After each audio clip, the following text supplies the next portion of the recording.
Why is Gotham Knights a sinner? Batman died for this?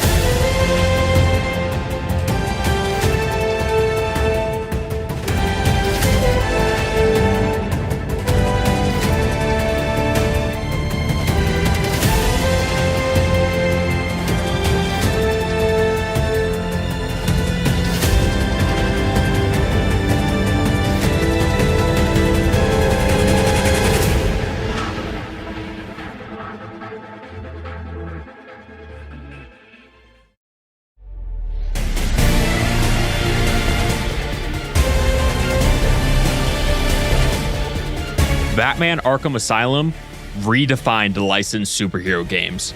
I mean, sure, there were a couple hidden gems before this game came around, but they were few and far between. Usually superhero games would be cheap movie tie-ins to make a few extra bucks. They could range from decent to mid-tier to absolutely horrendous, except for Spider-Man 2, but that was more a glitch in the Matrix than anything else. Batman Arkham Asylum, however, was a different breed entirely. Not only did Rocksteady make an entirely new story for their Batman universe, but they also pioneered the combat that is used in some form or another in many different games now. Needless to say, the game really made you feel like Batman. I'm sorry, I couldn't help it. The game was praised by fans and critics alike as a breath of fresh air in the space, and with that, Rocksteady went on to create an entire series in the now titled Arkham universe. One of those games, however, wasn't developed by Rocksteady. Batman Arkham Origins was developed by WB Montreal as a game to fill the void while players were waiting for the final game in Rocksteady's trilogy, Batman Arkham Knight. Origins definitely isn't the most beloved game in the Arkham universe, but I also think it gets a little more hate than it deserves. So what's WB Montreal been working on after finishing up Origins? Well, the first rumor was a Suicide Squad game, but what probably happened was Rocksteady went to WB Montreal and said, "F you, we want Suicide Squad." The next rumor was a Batman Beyond style game, but instead of Terry McGinnis, Damian Wayne would be Batman, getting mentored by his father Bruce, but that either got scrapped or never existed. Then, around 2019 to 2020, WB Montreal started teasing a Batman Court of Owls game in some of the weirdest marketing I've ever seen. And finally, during DC Fandom in 2020, WB Montreal revealed their game, Gotham Knights, a single-player or two-player co-op game where you will take on the roles of the extended Batfamily, Nightwing, Red Hood, Batgirl, or Robin in a universe separate from the Arkham games where Batman has died, and the Court of Owls, a secret society controlling everything in Gotham, are looming. The gameplay that we got to see since the reveal never really blew me out of the water and more just scared me that we would get another Marvel's Avengers situation. Now, after completing the game in 22 hours, I can firmly say that it's not as bad as Marvel's Avengers, but it has some decent problems of its own. So today, I'm going to explain some of the issues with Gotham Knights and why it's a sinner. Hi, real quick. I know I'm supposed to throw a bunch of YouTube analytics at you, but I'll just be honest. If you're enjoying the video, then consider subscribing. It would mean a lot to me and would help appease our YouTube overlords. Oh, and while you're down there, you could also hit the like button, but I'll leave that one up to you.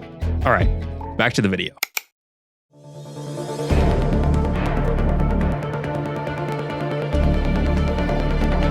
I can't believe they actually thought that this game would run on PS4 and Xbox One systems. To be fair to WB Montreal, they did cancel the game releases for the PS4 and Xbox One because, and I'm quoting, to provide players with the best possible gameplay experience, which basically means that they couldn't get it to run over 5 FPS. I know this because the next-gen systems are struggling to run the game as well. About a week before the game's release, it was revealed that the PS5 and Series X Gotham Knights would be locked to 30 FPS, which with the power of the hardware that we have today, there is no excuse not to have a performance mode that runs at 60 FPS.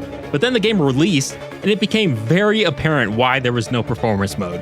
Oh no, they didn't optimize. Consistent frame dips have not only been happening on next-gen consoles, but I'm playing the game on PC so I could get 60 FPS for the video, and I'm pretty sure it almost never ran consistently at 60 FPS. Oh, whoa, hang on now. Frame dips, great. I mean, I've got a 3070 and an i7-10700, which should easily be able to handle 1080p 60 FPS on any game, so yeah. The optimization for this game is pretty poor, especially while free roaming around the city. I'll say this, all things considered, the city doesn't look all that bad. Like, they got the atmosphere of Gotham City down pretty well. Is it as good as Arkham Knight that came out 7 years ago? No, but it could look worse. However, it is just so devoid of any life. Granted, so was Arkham Knight, but at least that game had an in-universe reason to be empty. Gotham Knights, on the other hand, should be packed to the brim with people and cars and life, and it just didn't feel that way. I can see an argument being made that because the free roam is at night, the city doesn't need to feel alive, but my counter to that is look at Spider-Man PS4 at night. That city still has a bunch of people and cars around, even at night, because cities are not completely empty during nighttime. I'm getting tired of these open worlds where the world part is just forgotten. You know what else I'm getting tired of? Live service features. Perfect segue.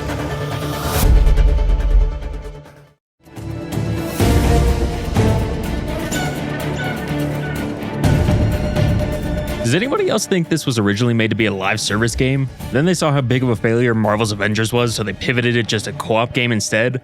I say this because there's still a lot of features in this game that will be present in a live service game. For example, the forced grinding. Like, holy shit, there is a lot of grinding you have to do in this game.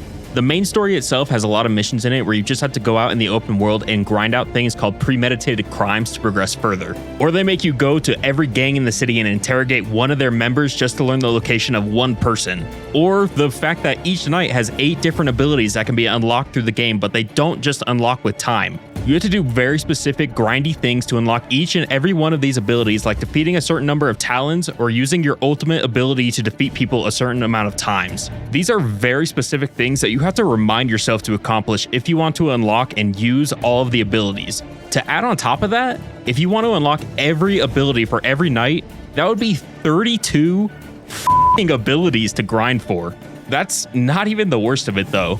Each knight has a specific movement ability to get around the open world. For example, Red Hood's mystical hopping or Nightwing's Fortnite glider. But you do not have those movement options available off the bat because you have to grind to unlock them. 10 premeditated crimes, 3 mini bosses, and the same training mission for each night will be the cost to unlock the better movement, or all you will have is grappling and jumping around the open world.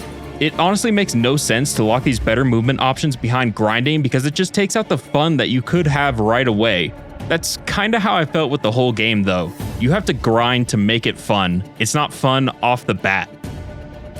Grinding was not the only live service feature present in this game, however. There are chests that you can find to get materials to craft suits or weapons with better stat numbers. This gave me big Marvel's Avengers PTSD. I absolutely hate whenever a superhero game makes me craft all this gear to boost an irrelevant number. My screamer sticks are literally better. Why? Oh, I guess this one has less power, but I don't... What is the difference between power and damage? Like, I don't think this feature has any place in a superhero game because it's just another way to force me to grind more and play the game longer. Side note, why is the UI always the worst, most cluttered thing ever when this suit crafting thing is in a game? Suit crafting, weapon crafting, adding mod chips, which I don't think I ever did once, and finding unrewarding chests because all you get from them are random materials is so boring and pointless and feels incredibly out of place in a superhero game. But this feature is always present in live service games to keep people playing for longer, but this isn't a live service game. In fact, I'm pretty sure WB Montreal went out of their way to say that this isn't a live service game, but you could have fooled me. Maybe if the gameplay was worth all this grinding, then I could look past it, but I'm not sure that it is.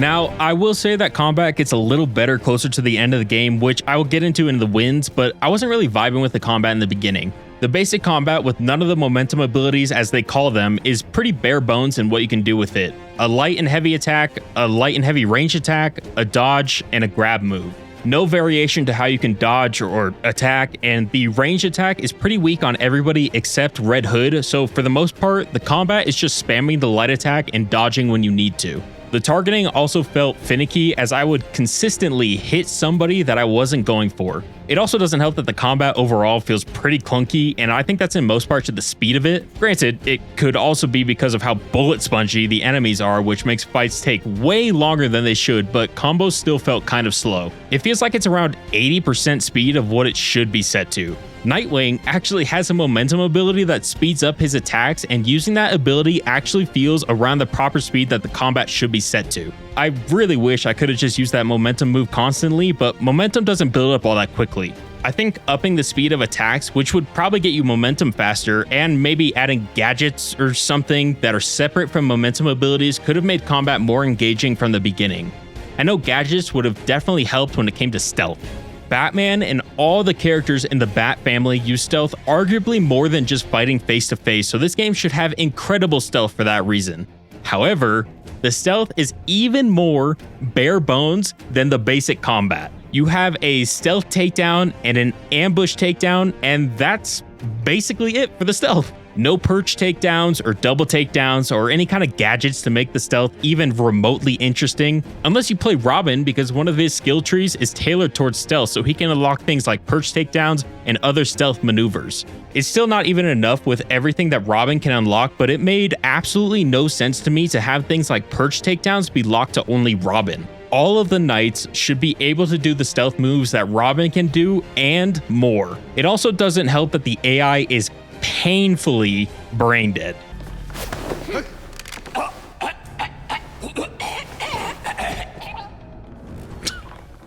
That sounds so fake. That's what it sounds like. Like, I could stand basically right in front of a guy and it would still take him a while to notice me. Again, Batman and by extension the Batfamily are known for stealth, so it's sad to see that the stealth has been butchered so hard here. I already talked about being annoyed that the cooler movement is locked behind grinding, but I didn't get to talk about the movement itself. First thing, characters are super annoying and clunky to control, and I just couldn't get them in the right positions most of the time. As for the open world movement, it's I don't know, it's fine I guess. I think the biggest thing for me was that the movement never felt like super engaging. Grappling and jumping around before getting the better movement could get pretty boring after a while. It also doesn't help that it felt super slow because every time you initiate a grapple, there's like a 2-second delay where you just float in the air before you actually get pulled. Like I said, each Knight had a different form of better movement, which were Nightwing's Fortnite glider, Red Hood's green hops, Robin's teleporting, and Batgirl's gliding. I think Batgirl's gliding was the best because it was more than just holding right trigger and sitting there floating or leaping, but it felt pretty stiff compared to Arkham's gliding. Overall, I think the movement was just okay. Oh, but the Bat Cycle was terrible. The FPS was always the worst on the Bat Cycle, and it felt so f***ing slow. They give it the illusion of speed by adding these speed lines on the side, but if you actually try and drive around with it, you feel like you're going like max 45 miles per hour. I think a good movement system should never make me want to use fast travel ever, but in Gotham Knights, I started using it after maybe hour 2 because the movement was so slow and boring. The last thing I wanted to mention with gameplay is the investigation sections. During certain parts of the story or randomly in the open world, you will have to investigate a crime scene or a point of interest to connect clues and determine the whereabouts of a criminal or figure out motive. I think in concept, that's a really cool and interesting idea, but the way it was designed was slightly annoying. They don't give you the clues off the bat, so you have to scroll around the screen and hover over each clue before you can start connecting stuff, and they don't make the clues super obvious. So most of my time with this system was just sweeping back and forth over a crime scene to find that one last clue that I was missing. There were definitely some missteps with the gameplay, but at least the story can't be as bad, right?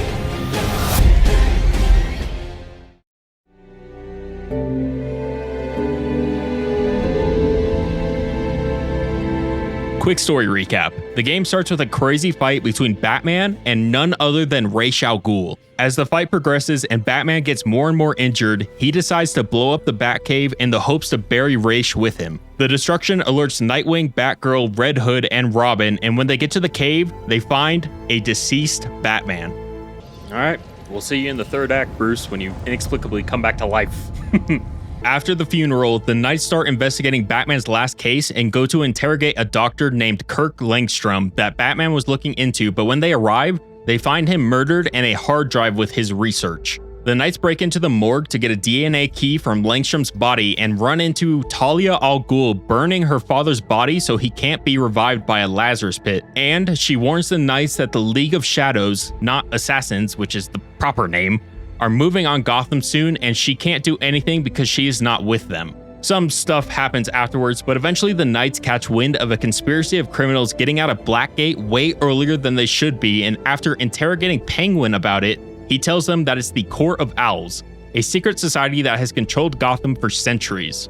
After confirming their existence and finding out that the court is in search of the Fountain of Youth, aka a League Lazarus Pit, to further strengthen their undead talons, the court's personal assassins, Talia then tells the Knights that the League has been watching the court and is going to destroy all of Gotham to get rid of them unless the Knights bring the court down. This also confirms to the Knights that Ra's killed Batman because he let the Court of Owls control Gotham for so long, and Ra's hates corruption. The Knights then discover that the court's leader, named The Voice, is in fact Bruce Wayne's uncle, Jacob Kane. After getting enough evidence on Kane, and with the help of Detective Renee Montoya, the Knights apprehend Kane only for him to be assassinated by Talia while being handcuffed. Talia then reveals to the Knights that she manipulated them to bring the court's leader into the light so she can get rid of him, and will now lead the League into Gotham to get rid of the rest of the corruption.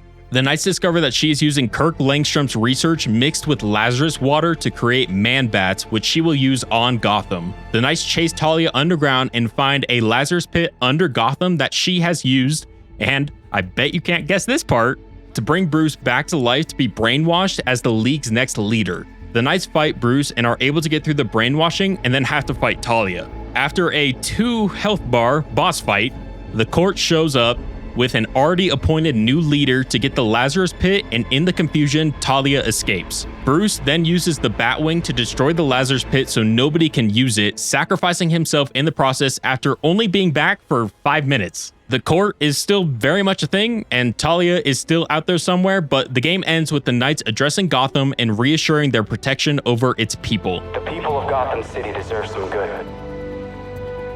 It's overdue.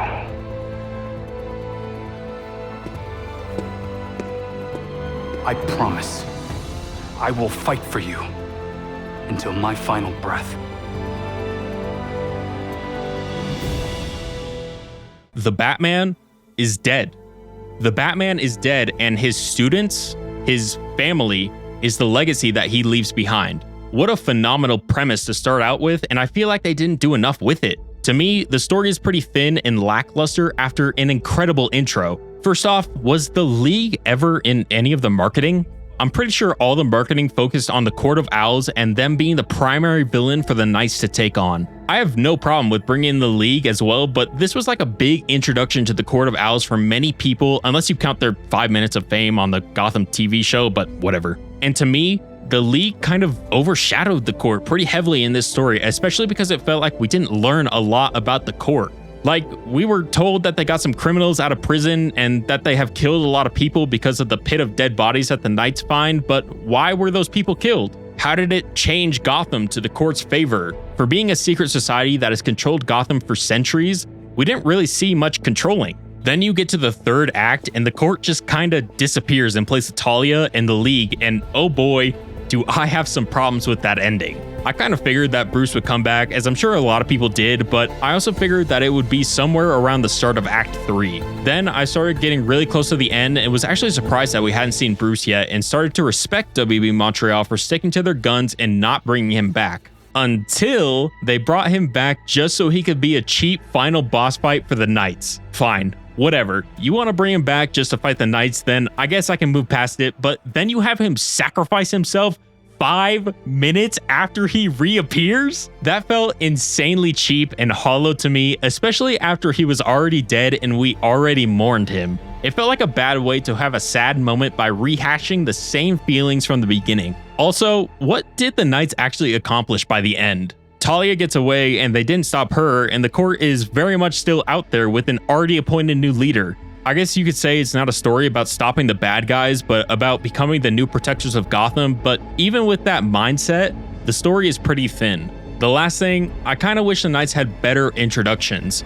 The Knights do have some pretty great characterization, granted they're in side activities, but these characters could have used better reintroductions to people. Yes, Batman's origin has been told time and time again, but not many people know the first Robin and the fall of the Flying Graysons or becoming Nightwing after his falling out with Batman. Not many people know the kid who became Robin after trying to steal the tires off the Batmobile, or the clown that took his life only to be resurrected as a rampaging murderer and having to relearn redemption. Not many people know the daughter of the commissioner that became Batgirl almost by accident, or her eventual paralysis by a clown leading to Oracle, Batman's eyes and ears. Not many people know the kid so smart he figured out Batman's identity all on his own, leading to becoming Robin. The kid so smart Ra's al Ghul sees him as Batman's intellectual equal. All these characters have super interesting backstories, and I was disappointed that we didn't get to explore more. However, like I said, there were some good moments for each character and some good moments in the game throughout, so let's get to that.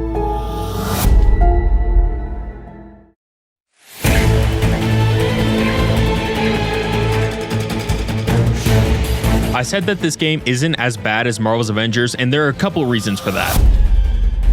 Since we were just talking about characters, let's talk about the optional cutscenes that gives interesting insight to each night after Batman's demise. Dick, the original Robin, learning how to become a leader, Jason, the resurrected vigilante, longing to be accepted and treated like a normal human being, Barbara, who sees and remembers everything, questioning her position as Batgirl because she couldn't believe she missed so much, Tim, a hero-less sidekick, learning how to do things his way without his mentor. Man, I love all of these cutscenes, and it makes me question why they are optional. This is some of the best content in the game, and it can be missed, passed over for another boring fight scene or expositional dialogue. This 100% should have been weaved into the main narrative and given a bigger focus because it's fantastic. There are some redeeming qualities to the combat. The animations are pretty incredible, especially on Nightwing. With his background in the circus, he has always been an amazing gymnast, and they really show that off perfectly in the combat. Being able to chain dodge flips with an upgrade or just the general look of his combos is pretty fantastic. Across the board, animations were pretty good, but I wanted to highlight Nightwing's especially. There's also a decent amount of enemy variety. In total, there's probably like 5 or 6 different groups to fight against, and each group has the same core enemies, but with different variations to each. For example, the Regulators are all about freeze tech and guns, and each group normally has a quirk like that. The last thing is I did enjoy the combat more after I grinded out all the momentum abilities. I made Nightwing for most of my playthrough, and having all of the momentum abilities gave a lot more options and mobility in the combat, even if they didn't build up super quick. I think there are definitely both positives and negatives to the combat, so some people will enjoy it and some won't. While the open world did get repetitive after a while, the concepts that they used actually worked well towards a good vigilante game. Going out on patrol each night and stopping random crimes, which then gives you clues to bigger premeditated crimes that you can stop on the next night of patrol, is just straight up superhero business. Also, when you finish a premeditated crime, the police will show up after a minute or two, but because Gotham PD is not cool with the Knights in this game, they will attack you if you don't leave the crime scene fast enough, which just adds to the experience of just being a vigilante. I really love these ideas, but because they make you grind it over and over again with not much variation, it just got tiring after a while. So apart from the main story, there are side arcs where you will take on either Harley Quinn, Mr. Freeze, or Clayface in a series of missions that culminate in a boss fight with the respective characters. I enjoyed these for the most part as they were just fun little comic style stories that you could choose to play whenever and have some great set pieces in them. It does feel pretty disconnected to the main story, but I don't think they really needed to be. Plus the boss fights at the end, while being bullet spongy, did have some fun spectacle to them. This game may not be the end-all be-all of superhero games, but it has some positives to it.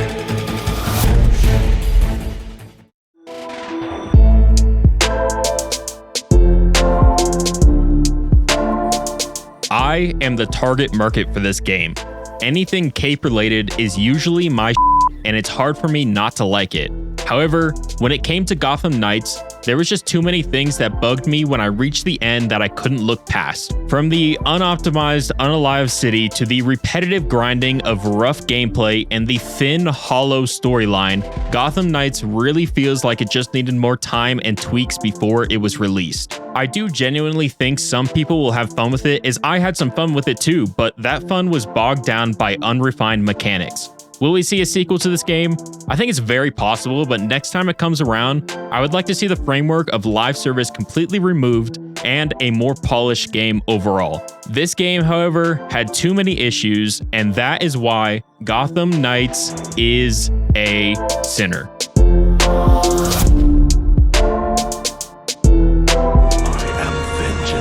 I am the Knight. I am Batman!